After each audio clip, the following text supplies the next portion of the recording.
Welcome to the Old Guy Bourbon Channel. Why do we call it that? Because I'm an old guy and that's bourbon. And today we're revisiting Wild Turkey Rare Breed. This is a barrel-proof bourbon. And it is a 116.8 proof.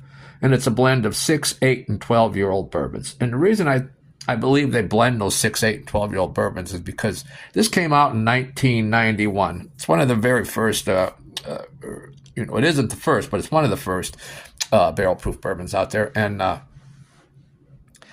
it's been consistently 116.8 proof. And usually barrel-proof bourbons, go all over the place, 116, 120, 130. Or they get up into the hazmats, 140. Anything 140 or above is considered a hazmat because you can't take it on a plane.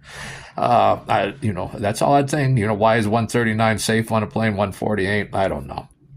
And so I think the reason they blend those is to keep that consistent 116.8 proof. And the mash bill on this one is 75% corn, 13% rye, and 12% malted barley. Let's get in on this one, huh?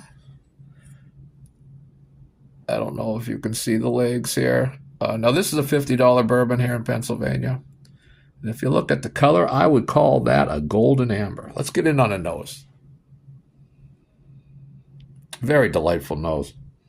You get the standard bourbon stuff, caramel, cinnamon, vanilla. And then you get orange. Like an orange peel, maybe. And you get some other citrus flavors. And you get a little oakiness there. Let's take a sip, huh?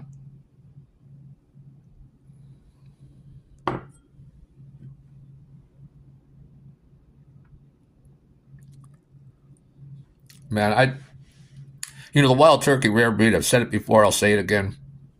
For $50, one of the best bourbons out there. Probably underrated bourbon. And at $50, there's bourbons that are, and I mean MSRP, $80, $100 bourbons that don't match up to this or just aren't any better. It's a great buy. I always recommend this one. It doesn't drink like it's 116. There's, definitely a little ethanol there, but it's not real hot. And again, on the pellet, you get that caramel, you get some vanilla sweetness, you get that cinnamon there, get some orange flavor there, and some apple. And now every time I drink this, I might pick up different flavors. It's just the pellet changes day to day or whatever. But always a flavor packed. And on the finish, it's sweet and spicy. There's leather, tobacco, some licorice, and some red apple. Another bourbon I highly recommend. Buy it. See you next time.